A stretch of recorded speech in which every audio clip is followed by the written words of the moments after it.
বিসমিল্লাহির রহমানির রহিম। আজ বন্ধুরা আমি নিয়ে এসেছি তোমাদের জন্য লইট্টা শুটকি দিয়ে কাঁঠালের বিচি। আমি লইট্টা শুটকি এরকম করে কেটে তেলে নিয়েছি, তেলে ধুয়ে রেখেছি। তারপরে কাঁঠালের বিচিগুলো এরকম করে একটা কাঁঠালের বিচি 4 টুকরা করে লম্বা লম্বা করে কেটে নিয়েছি। তারপরে পেঁয়াজ কেটে রেখেছি। এই হলো আমার ইনগ্রিডিয়েন্টস। এই দেখো, এখন আমি তেজপাতা দিচ্ছি। তেজপাতার মধ্যে ফার্স্টে দিয়ে দেব পেঁয়াজ, আস্ত জিরা। আমি নর্মাল মশলা দিয়ে করবো, যেমন ধরো এখন আমি দিব আদা রসুন পেস্ট। আদা রসুন পেস্ট দিয়ে দিলাম আমি 1.5 চামচ। হাফ চামচ হলুদ, হাফ চামচ শুকনো মরিচ গুঁড়ো, হাফ চামচ ধনিয়া গুঁড়ো, হাফ চামচ জিরা গুঁড়ো। দেবো আমি লবণ, হাফ চামচ লবণ দিয়ে দিই। তোমরা তোমাদের পরিমাণ মতো, যেহেতু এই শুটকিতে সাধারণত লবণ থাকে, চেখে পরে আন্দাজ মতো লবণ বাড়িয়ে দেবে বা কমিয়ে, মানে আগেই কম দেবে যাতে বাড়িয়ে দিতে পারো।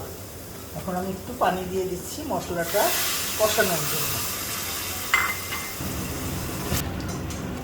মশলাটা কষানো হয়ে গেছে, এখন আমি দিয়ে দেব কাঁঠালের বিচিগুলো। আগে দিয়ে দেবো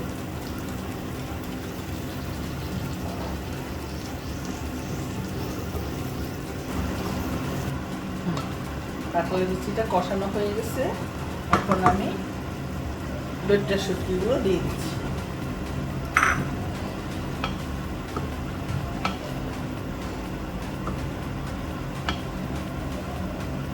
সামান্য একটু কষিয়ে আমি আবার একটু পানি দিয়ে দিই, যে পানি আর লাগছে না মনে হয়। হ্যাঁ, একটু ভাজা ভাজা করবো আমি। ফিনিশিং টাচে কাঁচামরিচগুলো দিয়ে দিচ্ছি। এখন এটা একটু ভাজা ভাজা করলে, তেলটা বের হলে তারপর নামিয়ে ফেলবো। টেস্টটা পারফেক্টলি অলরাইট। আমি হালকা মশলা করেছি, বুঝছো? তোমরা ইচ্ছা করলে একটু মশলা দিতে পারো, কিন্তু হালকা মশলার ভাজা ভাজাটা আমার কাছে বেশি উপাদেয় মনে হয়। এভাবে করে দেখো, ভালো লাগবে ইনশাআল্লাহ।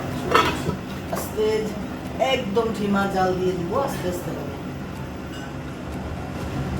আর একটু হবে। এখন ঢাকনাটা সরিয়ে দেই। এই ঝোলটা একটু একটু ঝোল আছে, ঝোলটা শুকিয়ে তেলটা ভাসুক।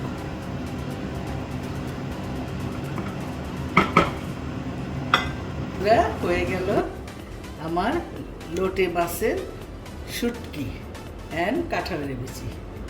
ধন্যবাদ বন্ধুরা, আল্লাহ হাফেজ।